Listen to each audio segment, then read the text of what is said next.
Hello and welcome back to HEMA Fight Breakdowns. And today we're going to be looking at some disgusting footage filmed through the filthy lens of my phone camera. But more specifically, we're going to be talking about the Dolphin step, or what I call the Dolphin step, and the methodology behind voiding your low line while maintaining an attack on the high line. So first thing we're just going to do is we're going to watch the exchange.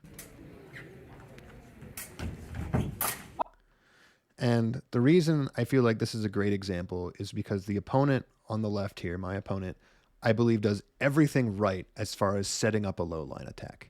He first gestures towards my head to get me on guard in a high area with a tiny little fake lunge. And then he immediately goes low, attempting to trick me into thinking that he was going to attack on the same line. Now, if we watch here, you can see that my knee, as to where it is, he would have 100% nailed my knee if I had not voided.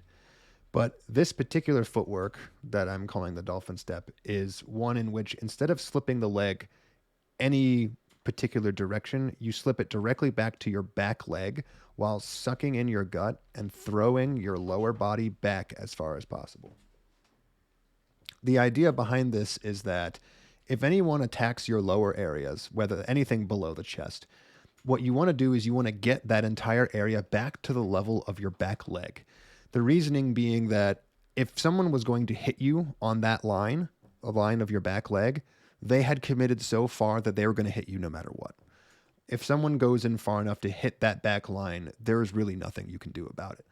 So instead of voiding with an entire step or a shuffle step or any other kind of footwork, I simply move my center of balance over my back leg, pick up my front leg, and suck in my gut and maintain where my upper body is as much as possible.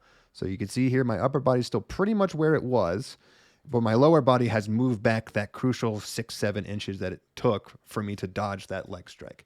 And the reason you do this isn't just so that you can deliver an effective cut at the exact same time as you're dodging, but it means that you're only voiding your leg and your lower body as much as you absolutely need to. Any more, and my ability to return a cut would be gone. Any less, and I would have most certainly gotten hit in the leg.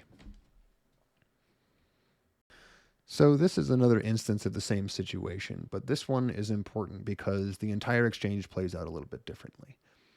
In this particular case, the exact same footwork, the exact same technique is attempted, but everything's from outside range. And the importance of showing this one, I think, is that the Dolphin step doesn't necessarily put you in a situation where you're unable to return to a normal ready position. Come on, Matt. 45 seconds.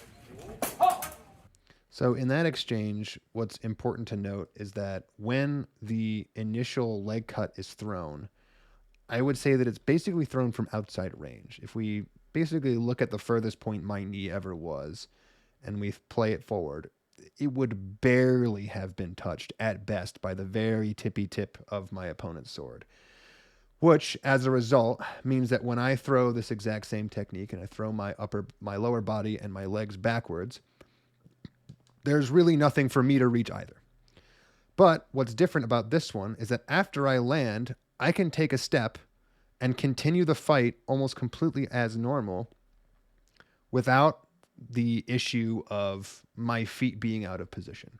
Despite what it looks like in positions like this is actually not an extremely unbalanced position. All it really takes for me to do, as shown here, is put my foot back down, whether it be my old lead foot or my old reverse foot, and I throw out this hanging parry against nothing just because I assume something is coming.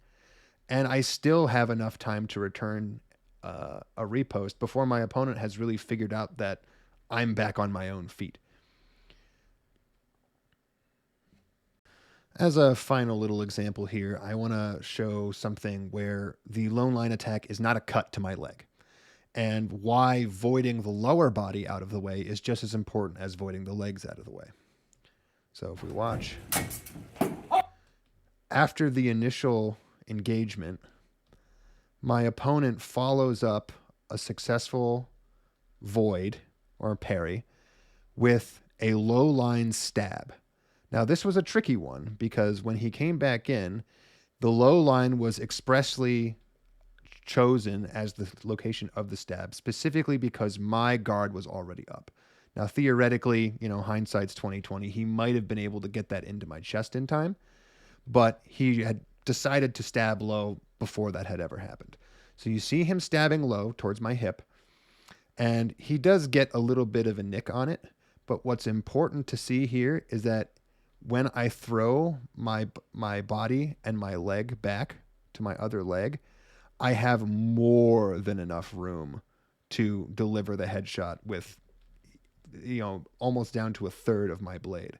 So where this barely had the reach to stab me in the hip, I had more than enough reach to get a very large piece out of the head.